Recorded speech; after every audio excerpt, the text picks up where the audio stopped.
코스피 5천 시대를 연 이재명 정부가 다음 승부수로 부동산을 꺼내 들었습니다.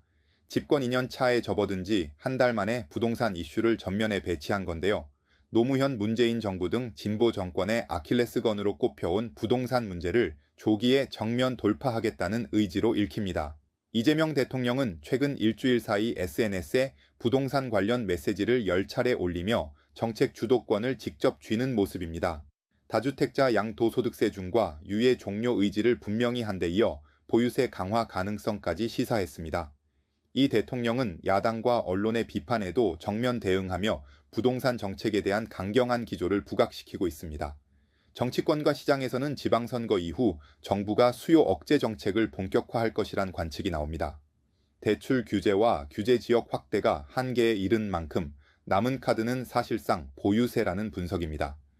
이 같은 강공의 배경에는 자금 흐름 변화가 있습니다. 코스피 5천 돌파 이후 형성된 머니무브가 부동산 규제에 따른 시장 충격과 정치적 부담을 완충하고 있다는 평가입니다. 다만 정부 여당 내 다주택자들의 솔선수범 없이는 정책 신뢰를 얻기 어렵다는 지적도 여전합니다. 문재인 정부 당시 똘똘한 한 채 논란의 기억이 여전히 남아있기 때문입니다. 뉴스토마토 한동인입니다. 자중질환에 빠진 당이 답답해서일까요? 이재명 대통령이 연일 부동산 시장을 겨냥한 강도 높은 메시지를 내놓고 있습니다.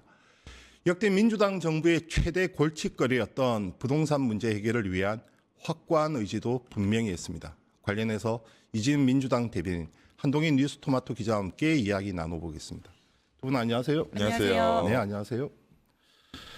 먼저 한 기자, 지금 대통령이 연일 SNS를 통해서 특히 부동산 관련해서 메시지를 내놓고 있는데 그 메시지들 하나하나 일단 뜯어보죠. 네, 일단 어제 올린 글을 보면 어제 아침에 방송할 때 올렸던 글인데요. 이재명 대통령이 망국적 부동산 투기 옹호도 시대착오적 종북몰이도 이제 그만하시면 어떨까요? 라면서 국민의힘에서 지금 이재명 대통령이 내놓은 공급 대책에 대해 부동산 배급이라고 비판한 것에 대해서 직접적으로 얘기를 했고요. 네네. 그리고 언론에 대해서도 지금 대체 왜 망국적인 투기의 편을 들고 있느냐.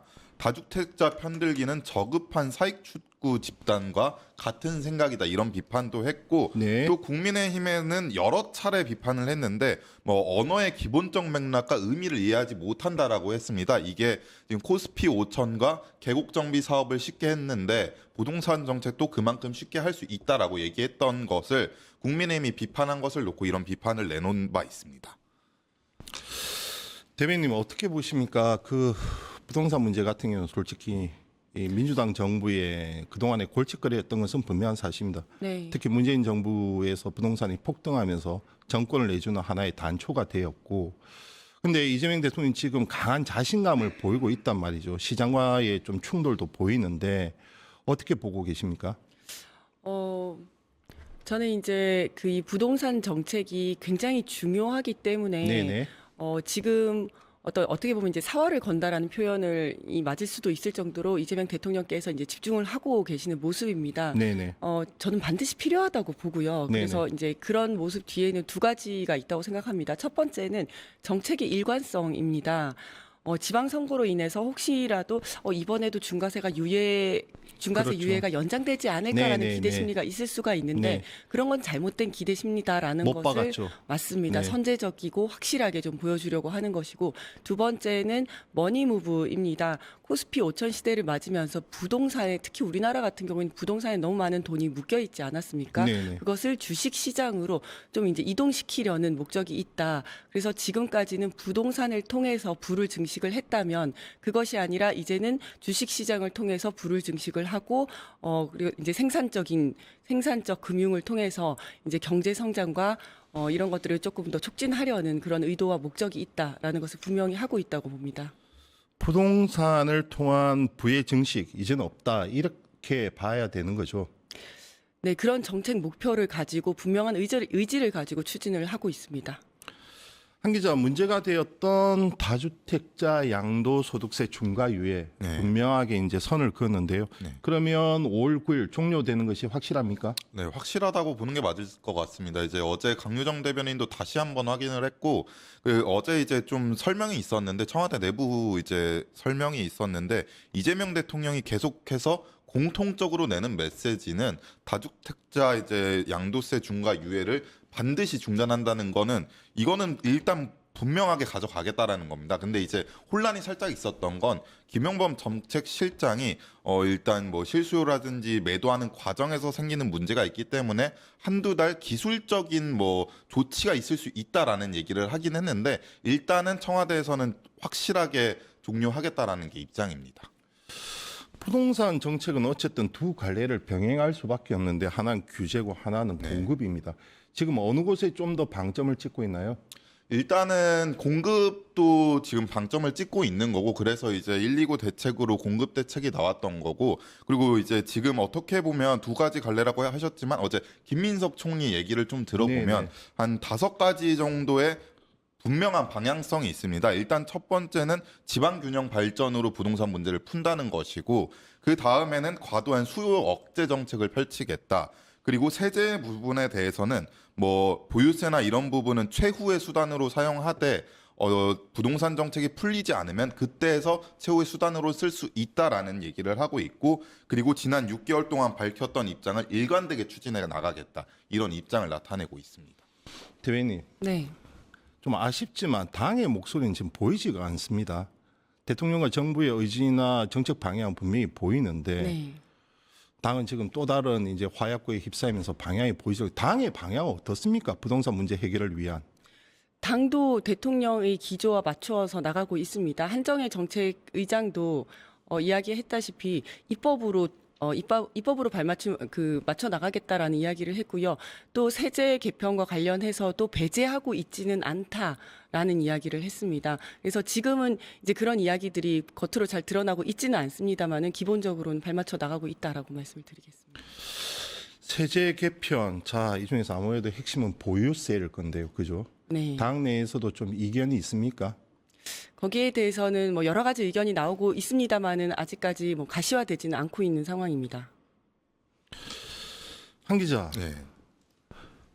참모들과 장관이 직접 메시지를 내놓을 수도 있는데 네. 대통령이 지금 부동산 전선에 전면에 섰단 말이죠. 네. 물론 책임을 지겠다는 모습은 확고해 보이지만 부담이 될 수도 있는데 지금 일반적으로 지금 해석하기를 당도 보이지 않고 정부도 보이지 않고 참모들도 보이지 않는다. 대통령 혼자 고군분투하고 있다. 지금 이런 해석이 가능한데 네. 왜 이렇습니까? 두 가지 정도 이유가 있을 것 같습니다. 일단은 이재명 대통령이 최근에 좀 답답함을 많이 느끼고 있습니다. 사실 대외적으로 관세 문제도 있고 검찰 개혁에 대한 문제도 있고 지방 발전에 대한 문제도 있고 좀 물가 문제도 있고 풀어야 할 숙제들이 너무 많은데 이게 지금 당에서 대신 목소리를 내주지 않고 그리고 속도도 좀 부족하다 보니 좀 답답함을 느껴서 시작하게 된 게 SNS다라는 얘기도 있고요. 그리고 또 한편으로 다른 얘기가 어떤 것이 있냐면 일을 하고 싶은데 지금 일이 잘 안 되다 보니 자기가 이제 직접적으로 메시지를 한번 내봐야겠다라고 해서 23일에 부동산 메시지를 처음에 올렸습니다. 네네. 근데 그게 22일에 코스피 5천을 찍고 나서 처음 올린 게 이제 중과세 이후에 중단 메시지인데 그 당시까지만 하더라도 이런 흐름은 아니었습니다. 근데 이제 그게 반응이 직접적으로 오는 걸 이제 체감을 하신 거거든요. 그리고 체감을 하고 나서 25일에 4차례 글을 올리면서 조금 더 했고 그리고 그 다음 주에도 또 4차례 글을 올리면서 느낀 건데 이게 내가 바로 글을 올리면 언론에서 피드백을 합니다. 바로바로. 네네. 언론에서 피드백을 하고 비판을 하고 뭐 대안을 찾고 그리고 다시 이재명 대통령이 글을 올립니다. 그러면 또 다시 뭐 야당이라든지 언론에서 다시 피드백을 줍니다. 뭐 어떤 매물이 어떻게 나오고 있고 어떤 것들이 어떻게 되고 있고 이런 것들을 하다 보니 이재명 대통령이 속도감 있게 바로바로 이제 피드백이 되는 것에 대해서 효능감을 느끼고 있다 이런 얘기가 있습니다. 대변인, 네. 이 문제가 부동산에만 국한되지는 않는 것 같습니다. 그 대통령이 당에 대한 좀 답답함을 토로하기도 했지 않습니까? 국무회의에서 네. 국회가 좀 입법 속도가 더디면 정부가 할 수 맞습니다. 있는 방향을 좀 찾고 네. 그러면 그 사이에 과연 무엇을 할 것인지 거기에 대해서 고민을 하자 이러면서 국무위원들 좀 다그치는 모습도 보였단 말이죠. 당의 입법 속도 지원 뒷받침 이런 것은 왜 넣는 겁니까? 사실은 먼저 좀 대통령께 송구스러운 마음이 있습니다. 뭐 대변인으로서뿐만 아니라 이제 민주당 일원 그리고 의원들도 다 그렇게 좀 느끼고 있을 거라고 생각이 되는데요. 좀 변명처럼 들릴 수는 있겠습니다만은 지금 국힘에서는 모든 법안에 대해서 필리버스터를 하겠다라는 입장입니다. 네네. 만약에 그렇다면 뭐 하나의 법안에 대해서 24시간씩 이제 넘어가야 하는 건데 지금 170여 개의 민생 법안이 다 발이 묶여 있는 상황입니다. 네네. 그래서 이제 그런 부분도 좀 어쩔 수 없는 부분이라는 말씀을 좀 드리고 싶고요. 어쨌든 대통령의 뭐 개혁 입법이든 민생 입법 추진에 대해서 당이 그 속도를 제대로 맞춰 나가지 못하고 있는 부분에 대해서는 좀 송구스럽다는 말씀을 드립니다. 국민의힘이 필리버스터를 통해서 저지를 한다고 해도 민주당의 의석이면 충분히 본회의 통과까지는 가능하지 않습니까? 가능합니다. 하지만 이제 필리버스터를 하면 일단 24시간을 이제 확보를 해줘야 되는 거기 때문에 보장을 해줘야 되는 거기 때문에 그것 때문에 좀 늦어지는 부분도 있고 상임위를 열려고 해도 계속해서 회피하고 상임위를 열지 못하는 경우들도 있습니다. 그런 것들 때문에 이제 좀 총체적으로 늦어지고 있는 부분이 있습니다. 국민의힘이 발목을 잡는다고 해도 국민의힘이 내놓은 지적 중에 좀 아픈 대목도 하나가 있어요. 그러니까 정부 여당 내 다주택자를 향해서 너희 먼저 솔선수범을 보여라. 자, 이 지적에 대해서는 어떻게 받아들이고 있습니까? 저는 필요하다고 생각을 합니다. 실제로 그 장관급 이상 그리고 수석급 이상 중에서 한 26% 정도가 본인 또는 배우자 명의로 두 채 이상을 이제 주택을 가지고 있는 다주택자인데요. 그 중에서 예를 들어서 뭐 조정구역이 아니라든지 가족이 실거주하고 있다라든지 하는 예외적인 경우가 아니라면 이런 고위급부터 정부 여당의 고위급부터 좀 솔선수범을 하는 것이 필요하다라고 생각을 합니다. 그렇게 해야지 국민들이 생각했을 때도 이번에 이제 대통령이 내놓은 그리고 정부 여당에서 추진하려는 이런 부동산 정책의 어떤 진실성, 진정성과 실효성에 대한 신뢰를 가지고 갈 수 있다라고 생각을 하기 때문에 이런 그 고위직이 먼저 좀 솔선수범을 해야 된다라고 생각을 합니다.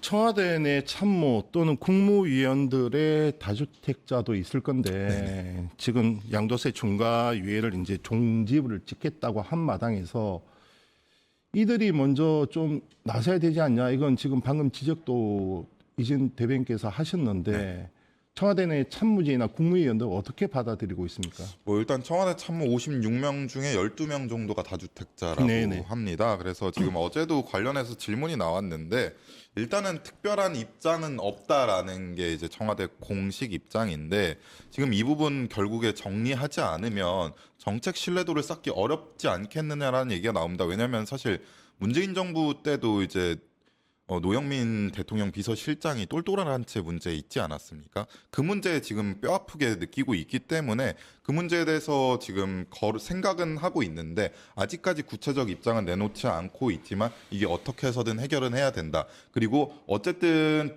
청와대 참모들도 정책의 영역의 안에 있기 때문에 이재명 대통령도 정책 수단을 활용해서 그 청와대 참모들도 이제 내놓을 수 있게 만들겠다라는 취지인 것 같습니다. 모두가 사실상 반신반의했던 코스피 5천 지금 불과 임기 1년도 안 돼서 그렇죠. 집권 1년도 안 돼서 달성이 되었습니다. 이제 다음은 때문에 부동산 시장에 대한 기대 또한 크단 말이죠. 네. 그렇다면 대변인께서 보시기에 문재인 정부의 실패로부터 우리가 배워야 할 대목도 있지 않겠습니까? 그러면 문재인 정부의 부동산 정책은 왜 실패했으며 지금의 민주당은 여기에서 무엇을 배워야 된다고 보십니까? 문재인 정부에서는 그 다주택 그러니까 두 채 이상을 가지는 거에 대해서 무조건 죄악시하고 그렇다면 이것을 어떻게 해야 되는가에 대해서 네네. 분명한 목표 의식이라든지 정책의 방향성이 좀 부족을 했다고 생각을 합니다. 하지만 지금 대통령께서 이제 지금의 자신감을 가지는 것도 코스피 5천에서 지금 좀 비롯된 부분이 없지 않지 않습니까? 네네. 그렇다면 저는 이제 머니 무브에 대한 확실한 정책 의지를 가지고 있다고 생각을 합니다. 네네. 그래서 이 부동산을 통해서 돈을 버는 것은 더 이상 불가능하다. 그렇다면 이 돈의 흐름을 어디로 가지고 갈 것인가에 대해서 주식 시장이다라는 것을 분명히 하고 그쪽으로 돈이 흐름이 갈 수 있도록 하면서 그 방향성을 지금 설정을 했다고 생각을 합니다. 그렇다면 이번에는 문재인 정권이라든지 그 전의 정권과는 조금 다른 방향으로 갈 수 있지 않을까라고 기대를 하고 있습니다. 한 기자, 네. 부동산 문제가 사실상 뜯어보면 수도권, 네. 특히 서울 이쪽에 집중이 되고 있는데 반면 지방 같은 경우는 부동산 침체가 심각하단 말이죠. 네. 이 정책에 있어서 좀 온도차가 있어야 될 것 같은데 지방에 대한 접근은 어떻게 하고 있습니까? 이재명 대통령 지방 정책에 대해서는 일단 세제 혜택이라든지 이런 부분들 좀 이니셔티브를 주려고 하고 있고요. 왜냐하면 이제 이재명 대통령이 처음 출범했을 때 당시에도 거리에 따라서 차등하겠다라는 얘기도 많이 했었습니다. 네네. 그리고 이재명 대통령 지금 뭐 사실 서울도 지금 겨냥해서 얘기하고 있는데 실제로 지금 뭐 부동산 플랫폼을 보면은 강남 3구나 이런 데서 아파트 매물이 좀 많이 빠졌다고 합니다. 어제자 조사로 지금 신문 기사 보도가 된 게 있는데 일단 이렇게 좀 효과를 보고 있다라고 보여집니다. 대통령이 보유세에 관해서 최후의 수단이라고 언급을 했었죠. 네, 그렇습니다. 어떻게 봐야 됩니까? 일단은 뭐 8월 얘기도 있기는 한데 아직까지 거기까지 가지는 않을 것 같고 이재명 대통령 지금 추구하는 방식은 하나하나 좀 뜯어가겠다라는 거고요. 그래서 지금 SNS 메시지도 좀 공통적인 거는 결국에는 다주택자 양도세 문제 그리고 다주택자 문제 지금도 방금 1분 전에 그 트위터 글이 올라왔는데 네네. 뭐라고 지금- 올랐죠? 지금 뭐 이게 글이 너무 길어서 제가 지금 다 읽지는 못하겠지만 부동산 투기로 불로소득을 얻겠다는 수십만 다주택자의 눈물이 안타까우신 분들께 묻습니다 하면서 좀 장문의 글을 올렸습니다. 지금 전선을 네. 분명히 하네요. 네, 그래서 지금 다주택자 지금 일단 다주택자 문제부터 해결하고 가겠다라는 게 이재명 대통령 생각인 것 같습니다. 대통령이 전선을 분명히 하고 본인이 책임을 지겠다며 지금 딱 중심에 섰단 말이죠. 아쉽습니다. 당의 뒷받침이 좀 제대로 된 뒷받침이 없는 것 같아서 솔직히 좀 아쉬운 대목입니다. 지금 당은 전혀 뭐 다른 것만 쳐다보고 있죠. 그런 부분에 대해서도 잘 신경을 쓰도록 하겠습니다. 지금 그 당정 협의는 잘 이루어지고 있습니까? 네, 맞습니다. 예, 당정 협의는 계속해서 이루어지고 있고요. 또 그리고 뭐 당정 협의 회의를 하는 것 외에도 뭐 비공식적으로도 계속해서 소통을 하고 있습니다. 부동산 문제는 뭐 역대 어느 정권을 떠나서 우리 사회가 꼭 해결해야 할 문제인 것 같습니다. 대통령 혼자서 외롭지 않게 당에 제대로 된 뒷받침을 좀 기대해 봅니다. 애써 주십시오. 알겠습니다. 지금까지 이재훈 민주당 대변인 그리고 한동인 뉴스토마토 기자와 함께했습니다. 두 분 감사합니다. 감사합니다. 유튜브 구독하고 실시간 채팅과 댓글을 남기시면 매일매일 7,000TTCO를 드립니다. 참여 방법은 통통물 어플을 다운로드하고 회원가입과 로그인을 해주세요. 마이페이지에서 나의 회원 고유 번호를 복사해주세요. 유튜브 구독 후 실시간 채팅이나 댓글창에 고유 번호를 한 번만 입력하면 준비 끝! 지금 유튜브 채팅과 댓글 쓰기 참여하고 실천 TTCO 받아가세요.